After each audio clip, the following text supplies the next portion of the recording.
ये कहानी एक ऐसी लड़की की है। उसे अपने काले रंग की वजह से बहुत ज्यादा दुख झेलने पड़े।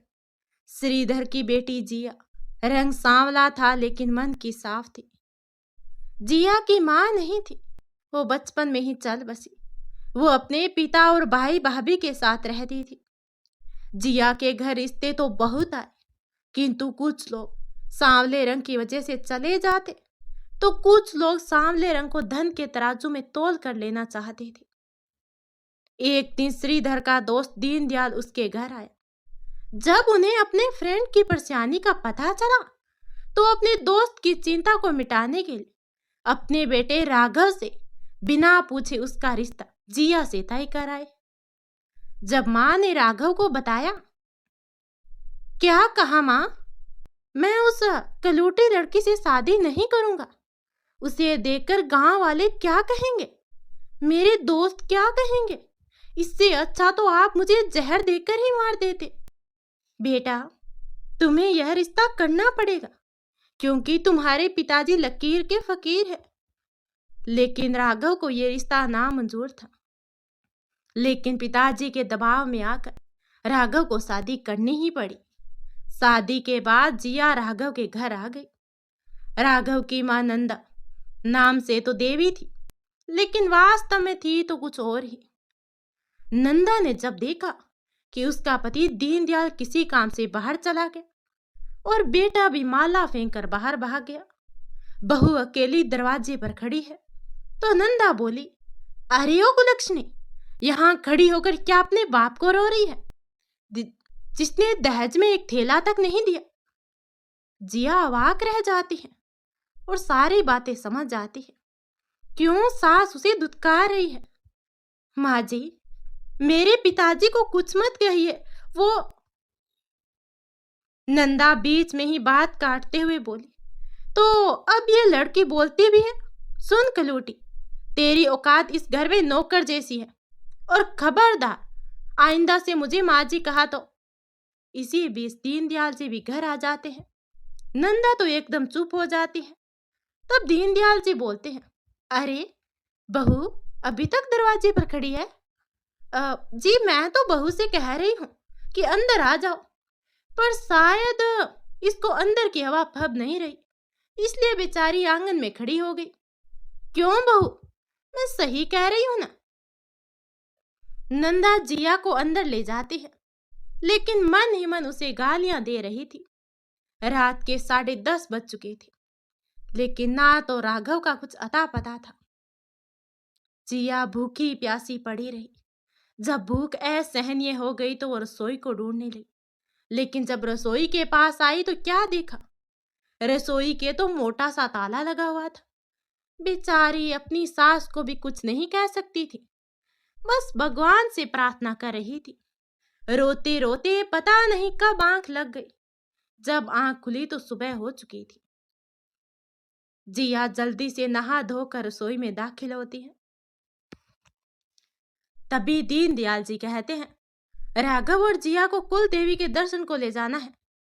कल चतुर्थी है ना, इसलिए मैंने टिकट बुक भी करवा दी है। राघव भी घर आ जाता है।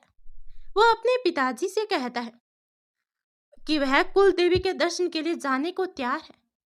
नंदा तो विस्मय में पड़ जाती है और जिया की आंखों में चमक आ जाती है। जिया को लगता है कि राघव और उसके रिश्ते में बदलाव आने लगा है। राघव जिया से कहता है, जल्दी जल्दी पैकिंग कर लो, कल सुबह हमें जल्दी निकलना होगा। अगले दिन भोर में ही राघव और जिया जाने को तैयार थे। गाड़ी भी रेलवे स्टेशन तक छोड़ने आ गई थी।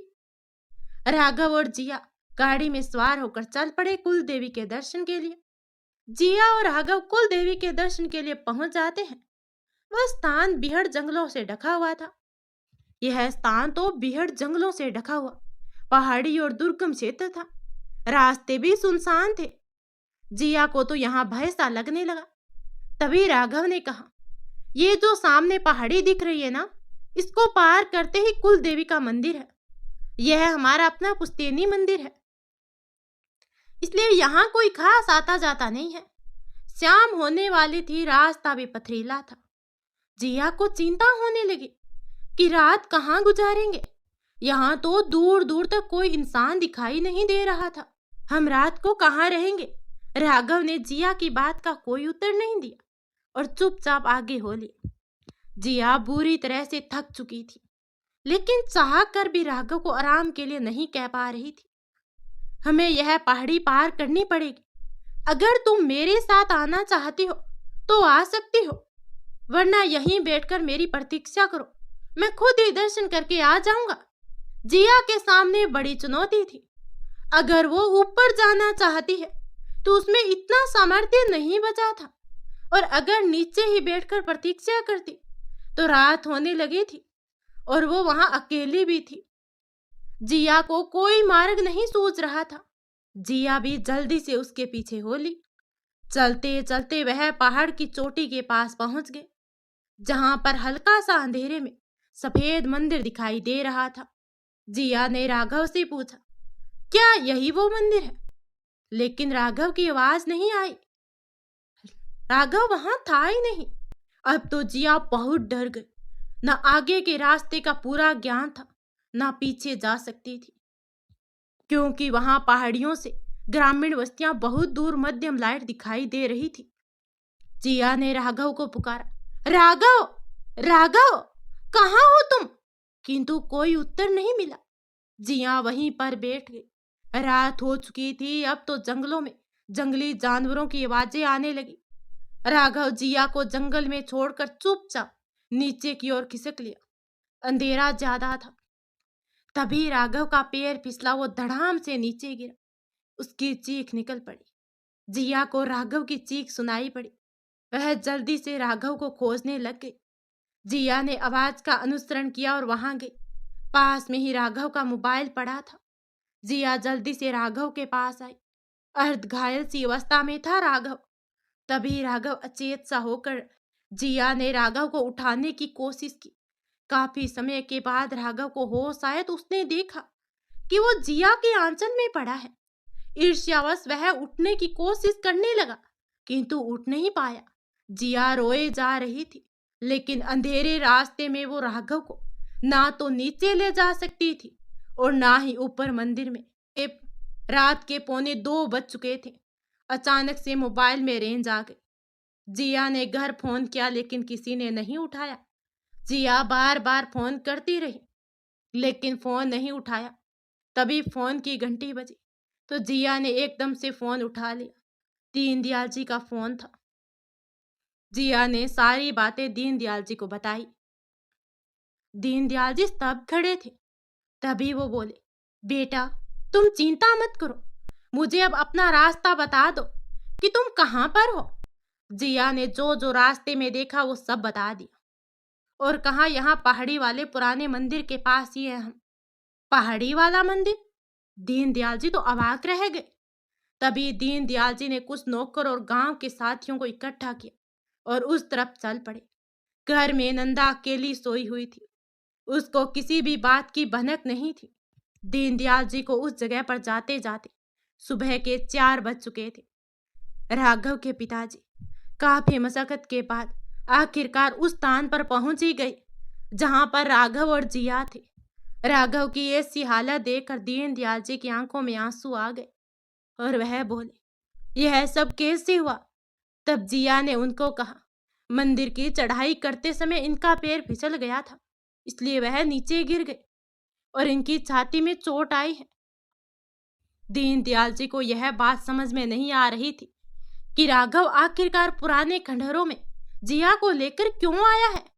दीनदयाल जी ने राघव को कार की सीट पर लेटाया और गाड़ी को लेकर शहर के अस्पताल की ओर चल पड़े। राघव को जब अस्पताल ले जाया गया तब डॉक्टर ने उसको जल्दी से इमरजेंसी रूम में रेफर कर दिया। इधर घर पर जब नंदा को यह पता चला, वह जल्दी से अस्पताल की ओर निकल पड़ी। अस्पताल में जाते ही नंदा ने सबसे पहले जिया को गुस्से से देखा। इतने में तेरा पेट नहीं भरा था जो मेरे बच्चे को इस हालत में लाकर खड़ा कर दिया? आखिर मेरे बच्चे ने तेरा बिगाड़ा ही क्या है जो तूने ऐसा किया? दीनदयाल जी नंदा को रोकने लगे, लेकिन वह जिया को गालियां देती जा रही थी। अरे आज मुझे मत रोको, यह लड़की डायन है, यह मेरे बेटे को मार देगी, इसके बाद हम सबको मार देगी। यह हमारे घर को शमशान बनाने के लिए आई है। जिया भी खड़ी रोए जा रही थी। तभी डॉक्टर साहब बाहर निकले और बोले, ऑपरेशन के लिए पेशेंट को खून की जरूरत है।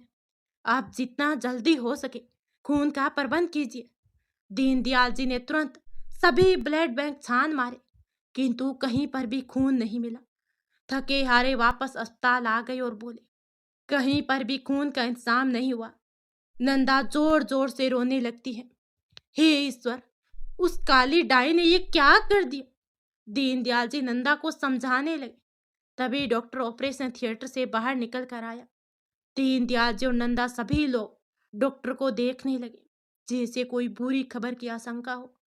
डॉक्टर बोले, कांग्रेचुलेशन, ऑपरेशन सफल हुआ। दीनदयाल जी बोले, किंतु डॉक्टर साहब, बिना खून के ऑपरेशन कैसे हुआ।